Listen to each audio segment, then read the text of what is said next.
Hindi nga matiis ng mga netizen matapos nga na magbigay ang chairman ng TV5 ng 10 milyon kay Carlos Yulo at nagbigay din ng 2 milyon para sa mga nakakuha ng bronze. Narito po ang full update ng Manang Marisa TV. Wow, tuloy-tuloy ang blessing. Another 10 million pesos for Kaloy and 2 million for Ira and Nesty. Filipino businessman and avid sports patron Manny V. Pangilinan awarded two-time Olympic gold medalist Carlos Yulo ng 10 million pesos, while bronze medalist Nesty Petesio and Ira Villegas were to receive 2 million pesos each. Yulo's coaching team will also be given 5 million pesos and 2 million pesos will be gifted to the boxing coaches. Pangilinan also pledged support to the athletes for the upcoming LA 2028 Olympics. Like always, they can count on our continued support until LA 2028. Mabuhay ang atletang Pilipino, he said.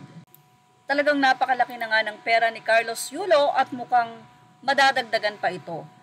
Kasama ang mga atleta din na nakakuha ng bronze, pero ayon nga sa mga netizen, humahanga sila sa pagiging atleta, pagiging dedicated, at pagsasakripisyo ni Carlos Yulo.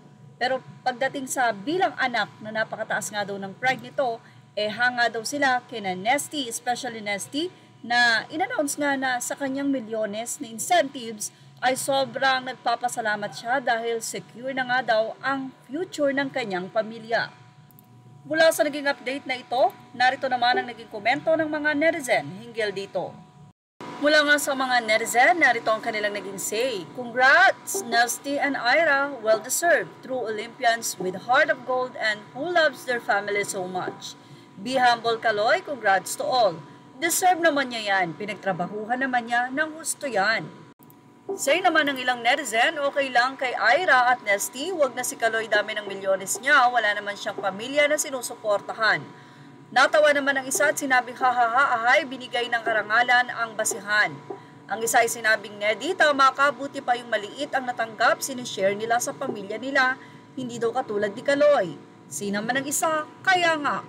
Pero syempre, hindi naman lahat ay against kay Kaloy.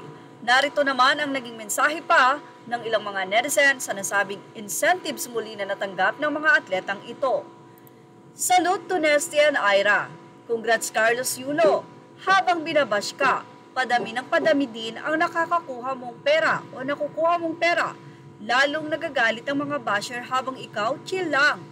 Wag nang bigyan si Kaloy. Hindi naman binigyan yung pamilya niya sa pasyalan, hindi na isama sa bahay. Nako, say naman ang isa, pinagpapala siya talaga ni Lord kahit maraming nambabash, pero mga naniniwala sa kanya, sige, ang tulong sa kanya gaya ni Sir Manny na 10 milyon ulit. Mabuhay ka, Kaloy. At yan ang ating Showbiz Snob update. Images are all credit to the rightful owners. Please like, share, and subscribe, and comment your opinion below. Thank you for watching Showbiz Snob.